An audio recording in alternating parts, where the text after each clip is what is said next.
convidarem para eles estarem aqui juntos, ouvirmos aquilo que Deus, através de Salomão, tem anunciado ao longo da história. Dito isso, quero convidar você a abrir aí a sua Bíblia, lá no Evangelho de Mateus, capítulo 26. Evangelho de Mateus, capítulo 26.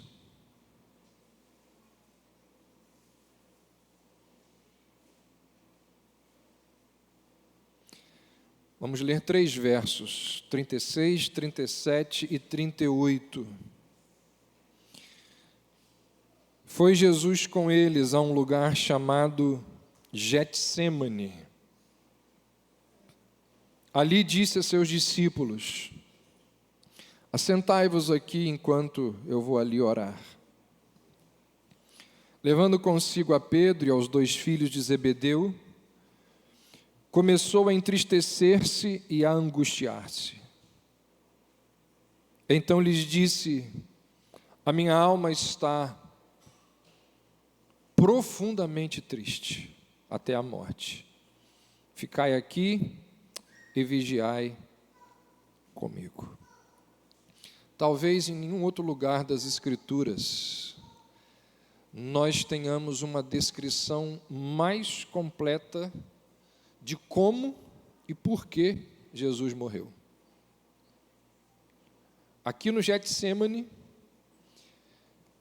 os evangelistas dizem que Jesus enfrentou uma agonia mental tão forte, tão terrível, tão insuportável, que parece que ele teve a impressão de que a angústia que ele estava sofrendo ali ia matá-lo ali mesmo. Era tão forte a angústia que ele pensou: eu vou morrer aqui. Não foi por acaso que Isaías, séculos antes, disse que Jesus foi, ou seria, homem de dores, homem que sabe o que é padecer. Ao longo de toda a sua vida, nós o vemos chorar, suspirar, muito mais do que exultar. Pelo menos nas descrições dos evangelhos, nós encontramos Jesus muito mais suspirando, lamentando, chorando do que exultando. Mateus nos diz que ali no jardim ele, diz aí o verso 37, começou a entristecer-se, a angustiar-se. O fato de Jesus naquele momento era muito grande, terrível aquele fardo, pesadíssimo, um fardo que provavelmente a gente não consegue descrever em palavras, que a nossa mente não consegue atinar e compreender. A nossa mente finita, limitada, não consegue alcançar o que está por trás dessa frase: começou a entristecer-se e a angustiar-se. Como é possível aquele que conseguia antever os fatos ficar chocado? Como é possível aquele que é onisciente ficar impactado? Um dia antes, 2 dias antes, uma semana antes disso daqui, Jesus não sabia o que o aguardava no Getsêmani. Como que pode aquele que sabe de tudo, que antevê tudo, ficar chocado, se entristecer, se angustiar? A gente não entende muito, mas o fato é que ele fica. E a Bíblia diz que ele está ali no Getsêmani atordoado, atônito, ele cambaleia ali aturdido, a caminho de orar, a escuridão, o horror descem ali sobre ele, além de qualquer coisa que ele pudesse ter previsto, imaginado. A dor que aquele momento ali, a dor que aquele contexto provoca na sua alma, faz com que ele se sinta que ele sinta que a alma dele esteja ali desintegrando. Começou a entristecer-se, a angustiar-se. E aqui, essa angústia que o nosso Senhor sente, ela vai muito além, mas muito além da questão física. Vai muito além daquele medo que envolvia ali o processo de crucificação. Porque se fosse apenas uma questão física, muitos outros homens ao longo da história teriam morrido de uma forma muito mais nobre que Jesus. Se fosse só uma questão física, Jesus, na hora que morre, não teria sido tão nobre como outras pessoas que passaram por situação parecida. Por que que ele se entristece e ele se angustia de forma tão terrível? E Estevão, quando está sendo apedrejado, diz a Bíblia que ele sorria e que o rosto dele era como de um anjo. Fosse apenas uma questão física, Estevão foi mais nobre que Jesus. Você pega a história da igreja, lá os primeiros escritores cristãos, Policarpo, Inácio de Antioquia, eles vão descrever algumas coisas em seus livros que aconteceram ali nos primeiros anos da fé cristã. E eles vão registrar que muitos mártires enfrentaram um martírio confiantes, com honra. Os escritos desses homens testemunham que muitos cristãos passaram por aquele momento que antecedia a morte, de angústia, de uma forma nobre, impressionante. Muitos cristãos, diz Policarpo, eram lançados ali no Coliseu, e quando os leões vinham na direção deles, eles estavam de mãos dadas, cantando louvores ao Senhor. Inácio vai dizer que muitos cristãos, quando eram lançados na fogueira, eles levantavam as mãos aos céus e oravam, queimando, oravam ao Senhor. Se fosse apenas uma questão física, Jesus não foi mais nobre que esses homens. No entanto, Jesus enfrenta a morte de uma maneira diferente do que todos os seus seguidores, do que todos esses mártires que nós temos notícias da forma como morreram. O nosso Senhor, Ele não tem aqui o rosto como a face de um anjo, como Estevão. Ele não se mostra calmo e sereno, com uma atitude confiante, como a daqueles mártires relatados por Policarpo. Qual é a razão? Qual é o motivo da grandeza, da magnitude dessa agonia que Mateus descreve aqui? Por que esse pavor tão intenso que Jesus tem aqui, a ponto de suar gotas de sangue? Os relatos dos evangelistas deixam muito claro que a morte de Jesus ela foi diferente de qualquer outra morte que já existiu nesse mundo, de qualquer outro ser humano que já viveu aqui nesta terra. Olha aí, na continuação do texto que nós lemos, o que Mateus diz.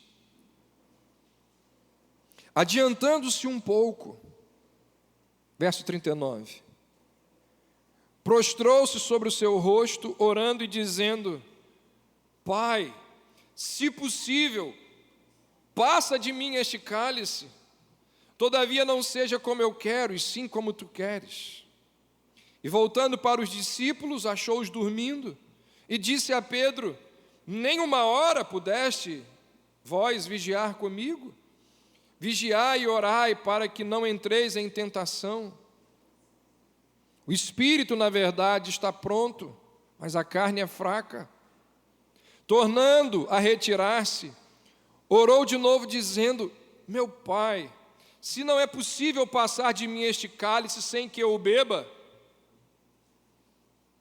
faça-se então a tua vontade. E voltando, achou-os outra vez dormindo, porque os seus olhos já estavam pesados.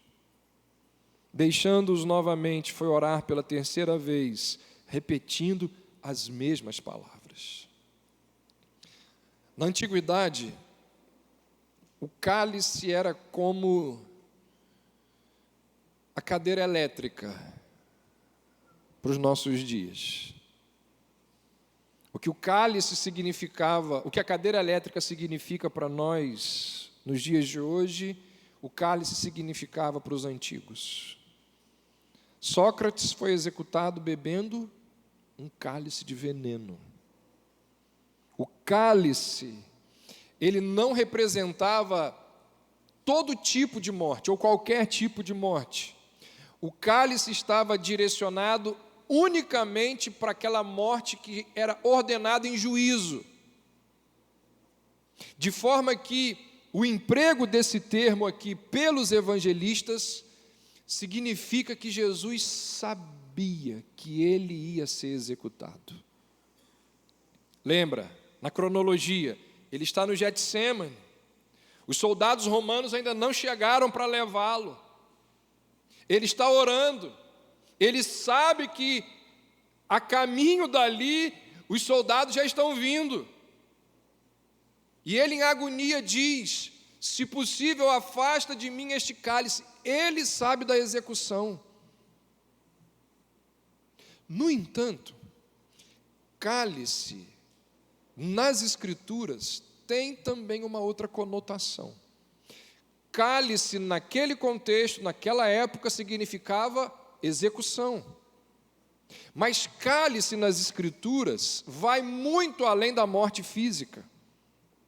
As Escrituras se referem ao cálice como o derramar da ira de Deus contra a injustiça, contra a prática do mal.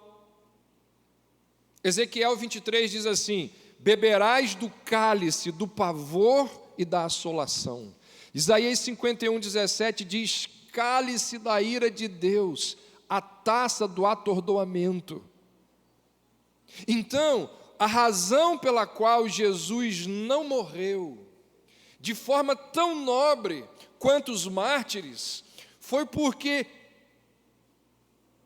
diferentemente de Jesus, eles não tiveram que enfrentar o cálice da ira de Deus.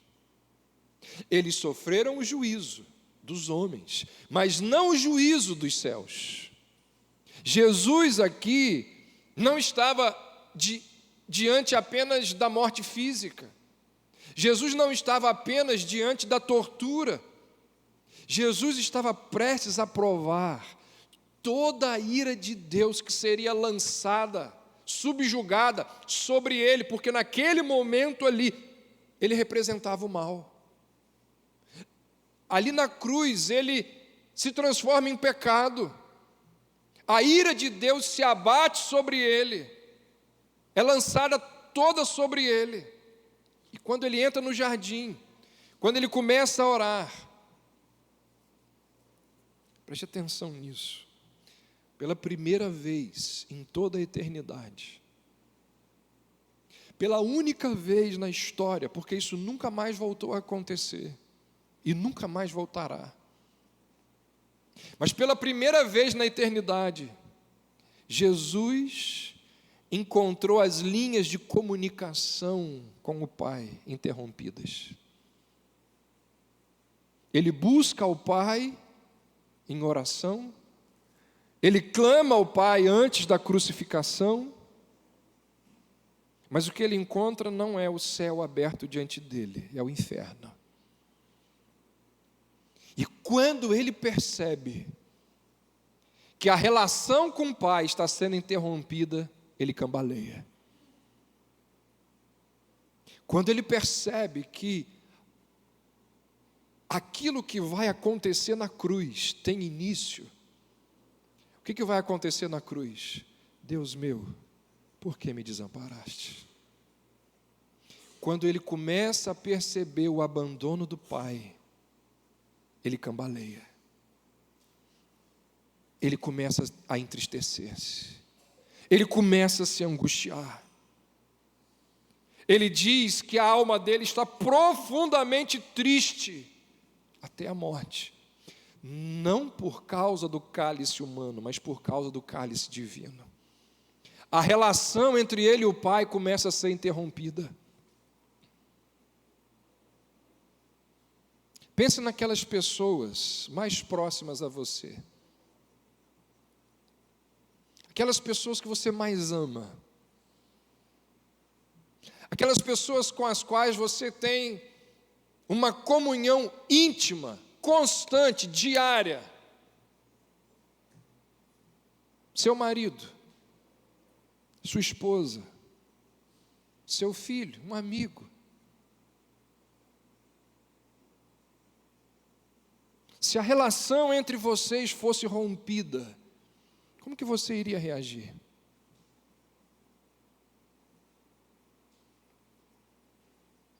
Eu acho que isso acontece na sua vida de casado.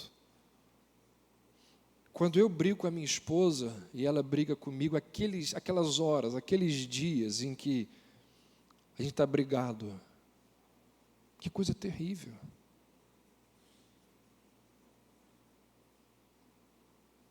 Imagina a relação sua com seu filho ser interrompida. Um filho que não fala mais com o pai. Um filho que sai de casa e não quer saber mais da mãe. Não há mais entre eu e o meu filho diálogo. Rompeu-se. Como que aquilo fere o coração de uma mãe? Seja lá por qual motivo for, a sua relação com aquela pessoa que você mais ama, interrompida. Quanto mais íntima a relação de amor, maior a dor quando esse relacionamento é rompido. E eu e você não somos capazes de mensurar a relação de amor, de comunhão entre o pai e o filho.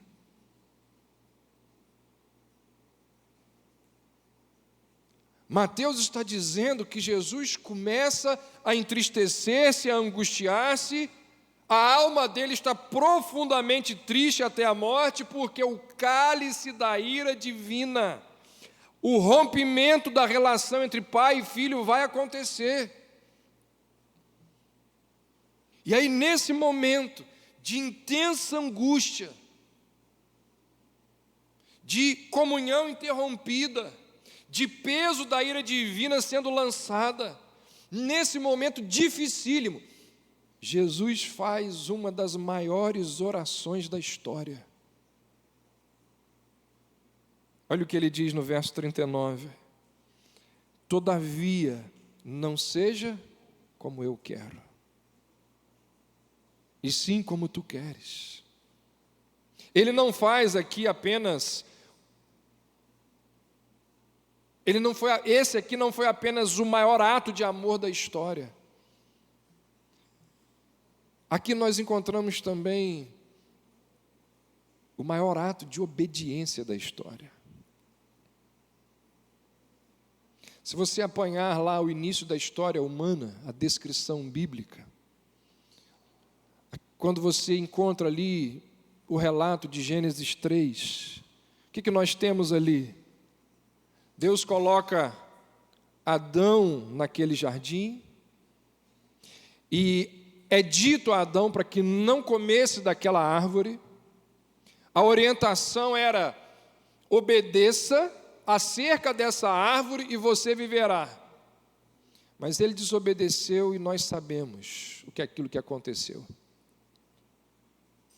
Adão num jardim, uma árvore e uma ordem. Agora nós temos outro jardim, o segundo Adão, uma outra ordem. Impressionante isso daqui. Para o primeiro Adão, Deus vira e diz assim: me obedeça e eu te abençoarei. Para o segundo Adão, Deus diz: me obedeça e eu te esmagarei. Porque a sua obediência vai te levar até a cruz. Jesus foi a primeira e a última pessoa na história a quem foi dito que a obediência traria maldição. Ele está angustiado, triste, inquieto, sofrendo, agoniado. Se for possível, me livra disso, mas se não for, que seja feita a tua vontade, não a minha. Ele obedece. E por causa da sua obediência, ele é esmagado. Mesmo diante de toda angústia, diante de toda a solidão, ele obedece ao Pai, ele não retrocede.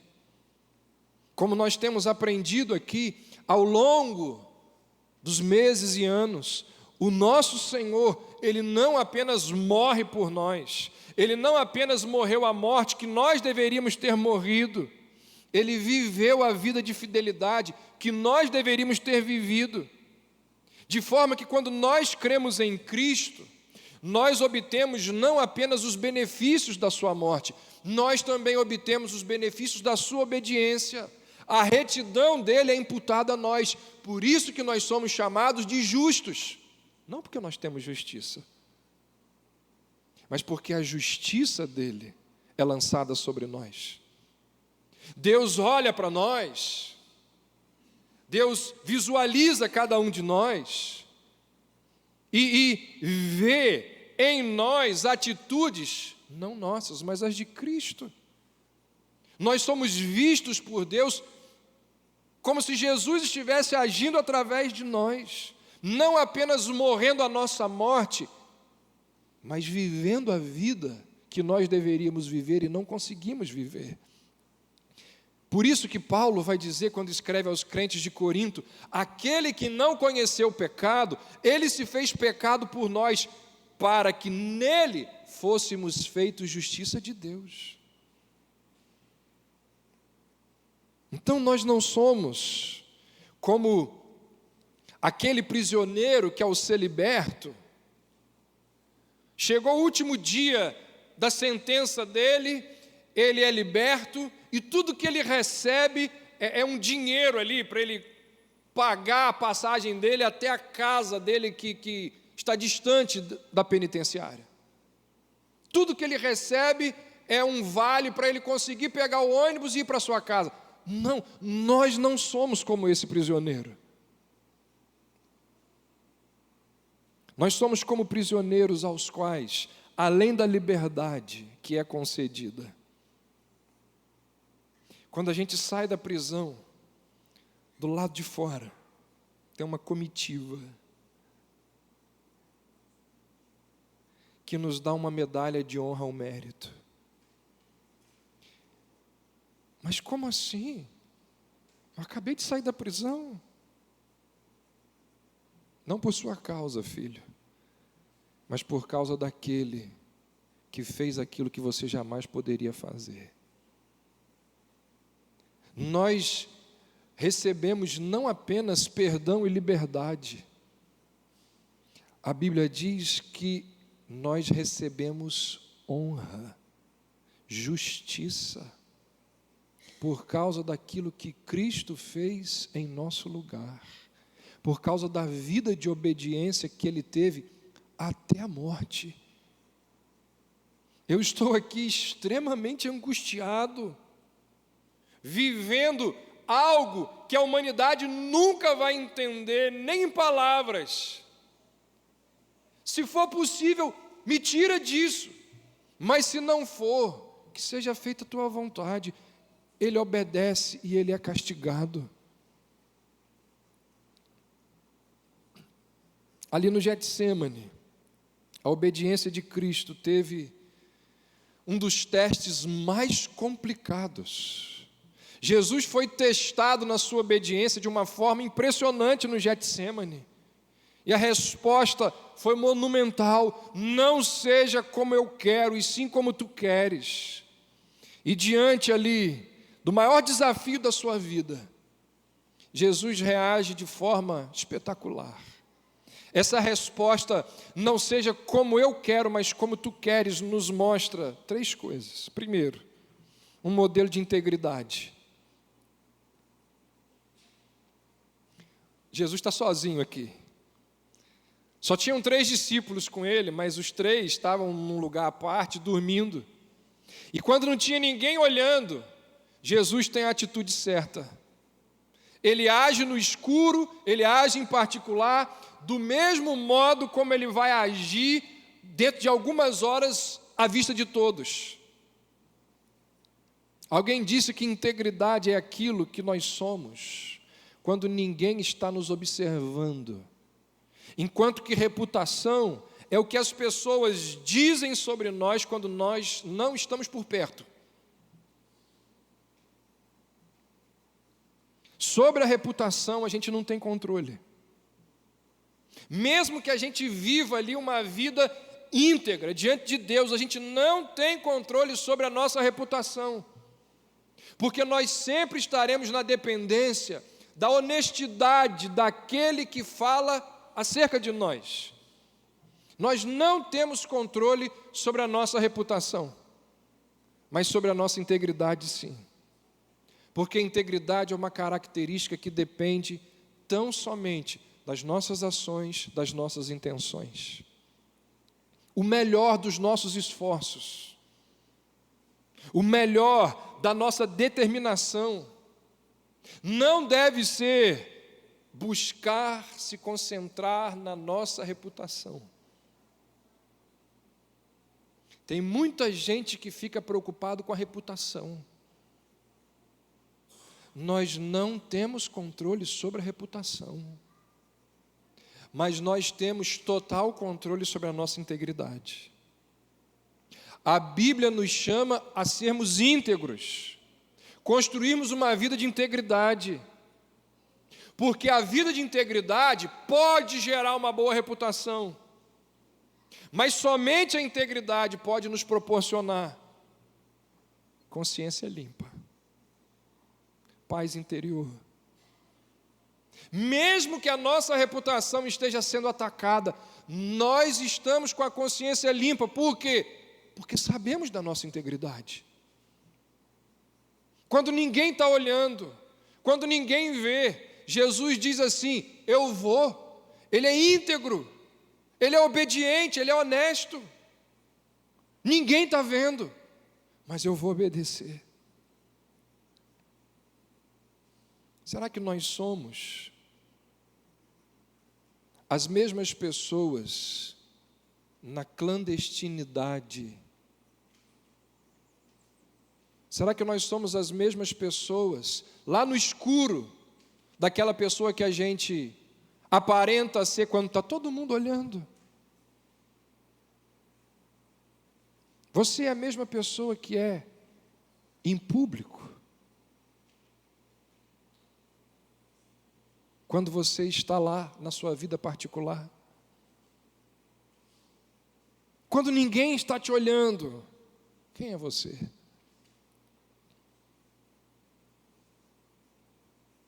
Fragilidade na sua teologia em não acreditar na prática, na onisciência e onipresença de Deus. Quando Jesus é testado na sua obediência, ele reage com integridade. Se possível, afasta de mim este cálice, mas não seja como eu quero, e sim como tu queres. Essa resposta de Jesus também nos mostra que ele é um modelo não só de integridade, mas de oração, porque ele é honesto. Perceba que ele é honesto, ele não veste aqui uma máscara de piedade. O texto diz que 3 vezes, ele vai até o Pai, e ele diz assim: Pai, eu prefiro evitar o plano de salvação, mas não seja como eu quero. Sem hesitar ele diz: mas seja feita a tua vontade. De forma que o objetivo da oração não é sujeitar a vontade de Deus à nossa, mas moldar a nossa vontade à vontade de Deus. E aqui nós encontramos um modelo perfeito de oração, que nos ensina a verdade que nós não devemos reprimir os nossos sentimentos, nem ser governados por eles. Nós devemos entregar ao Senhor os nossos sentimentos e permitir que Deus governe os nossos sentimentos. Muita gente que tem dificuldade de orar, que não sabe orar, porque não consegue fazer o que Jesus fez aqui de governar os sentimentos. Eu estou sentindo isso, Senhor, mas não seja feita a minha vontade. Um modelo de integridade, um modelo de oração e, por fim, nós temos aqui um exemplo de paciência. Mateus diz que Jesus estava ali orando sozinho e quando ele procura os outros discípulos, ele os encontra dormindo. Quando ele olha ali para os rapazes dormindo, ele vira para eles e diz assim: vocês não tiveram condições de orar nem uma hora comigo? Nem uma hora. Um homem, debaixo do peso esmagador da ira divina, angustiado e triste até a morte, e os amigos roncando. Jesus vira para eles e diz: o espírito está pronto, mas a carne é fraca. A gente poderia pregar um sermão só sobre essa expressão de Jesus aqui, mas resumindo a expressão, sabe o que Jesus está dizendo? Um dia vocês vão conseguir. O espírito está pronto, mas a carne é fraca. Vocês não estão prontos agora, mas um dia vocês vão conseguir. Olha a paciência de Jesus.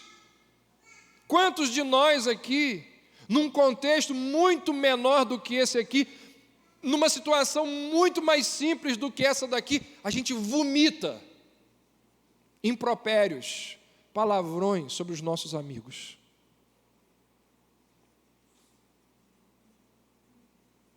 Quantos de nós aqui, numa situação bem menor do que essa, a gente lança em rosto as falhas, os problemas, as dificuldades daqueles que estão próximos a nós? Quantos de nós aqui, por uma situação bem menor, a gente joga a amizade de anos no lixo, ao dizer coisas que jamais serão esquecidas por aqueles que estão a nos ouvir? Mas Jesus, graças a Deus, Jesus não é como eu, Jesus não é como você. Ele não vira e diz assim: como é que é, gente? Não acredito. Depois de 3 anos comigo, vocês me arrumam uma dessa, eu estou aqui no pior momento da minha vida, pedindo para vocês orarem junto comigo, vocês estão dormindo? Que vergonha! Jesus diz: um dia vocês vão conseguir. Ali na profundeza, nas profundezas da sua angústia, ele ainda consegue perceber algo de positivo nos seus amigos. Irmãos, Jesus era encantador. Encantador. Foi um grande modelo de vida, de oração, de relacionamento. Mas ele não veio a este mundo apenas para servir de modelo para nós. Ele veio a este mundo para ser o nosso Salvador. E foi por causa disso que ele bebeu o cálice da ira de Deus até a última gota. Sabe o que isso significa? Significa que os homens que não se acham dignos do amor de Deus, por causa das suas muitas iniquidades, significa ali que as pessoas que, pode ser o seu caso, vive cheio de medo, cheio de fobia, por causa dos seus pecados, acreditando que elas nunca serão aceitas por Deus. Significa que esses indivíduos não podem nunca, jamais sofrer acusações do tipo: Jesus está cansado dos seus fracassos, Deus não aguenta mais te perdoar. Não é possível que pela 58ª vez você está indo pedir perdão a Deus por esse pecado. Essas acusações não procedem. Sabe por quê?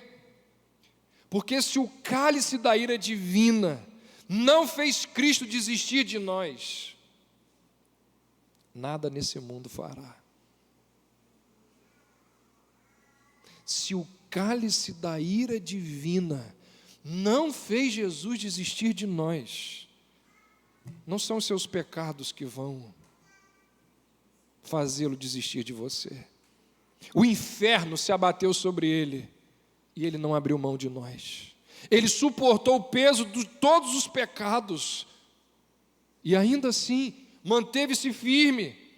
Você acha que ele vai olhar para mim e para você e dizer assim: agora já chega, não aguento mais, Edilnita, não aguento mais, Vera, não é possível que depois de 60 anos, não é possível, não aguento mais. O tormento existencial infinito era uma coisa, mas você continuar nesses seus pecados aí, isso eu não aguento.